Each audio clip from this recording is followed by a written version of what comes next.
Salams and welcome. Thank you for joining me in episode number 227 of the Afrikaans reading of the Holy Quran. En ons is nou bezig met die Heilige Quran bij Imam M.A. Baker. Auzubillahi minash shaitanir rajim. Bismillahirrahmanirrahim. In the name of Allah, most gracious, most merciful. In de naam van Allah, die barmhartige, die genadige. And alhamdulillah, inshallah, today we're going to complete the chapter number 13. And at the end of this episode, I will give you some contact numbers where you can get your free copy of the Quran, so please do not delay, right? Episode 227, hoofstuk nummer 13, die donderstorm, Surah 13, Ar-Ra'd. Afdeling 6 van hoofstuk nummer 13, die donderstorm.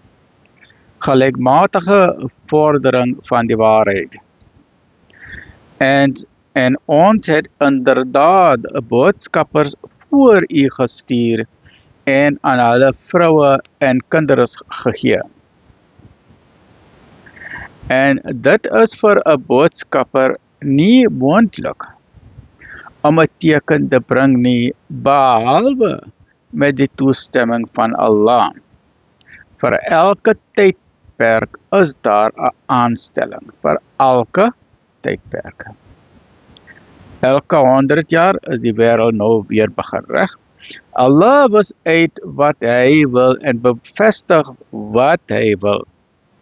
En by hom is die oorsprong van die boek.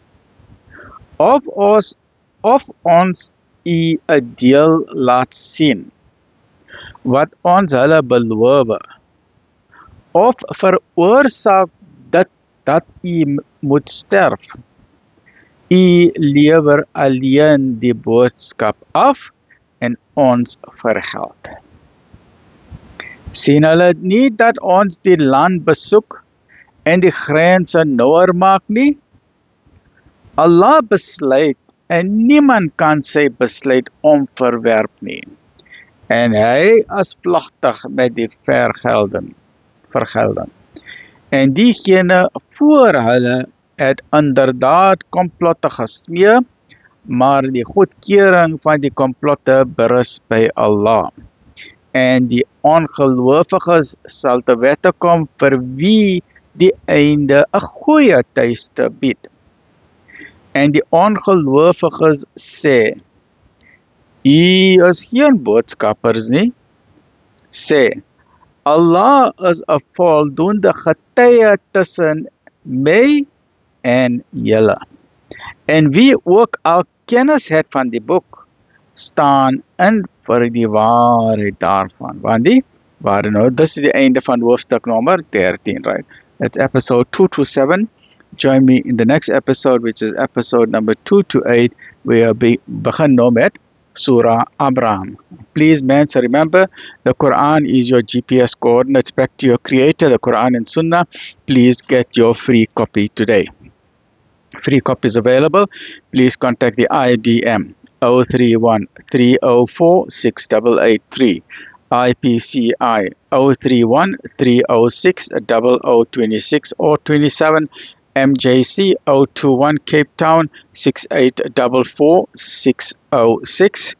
Or my copy, my complimentary copy, I got it from Jones Yunus Musadada from Musa's Insurance Brokers, and he got it from Contact Please Muhammad's Hardware 012-374-6102. So mensen, ons is nou klaar met, alhamdulillah, ons is nou klaar met, let me get my red pen. Ons is nou klaar met Surah 13. Hoofstuk nummer 13. Dat is Surah Thunder, die donderstorm. Nou begin ons met Ibrahim. Surah Abraham, Prophet Abraham van 52 verse, en Abraham is die vader van al die monotheistic religions van Judaism, Christianity en Islam. So dit is 'n baie belangrike hoofstuk. Join me in the next episode as we continue with the Heilige Quran by Imam Baker. Alhamdulillah Rabbil Alameen.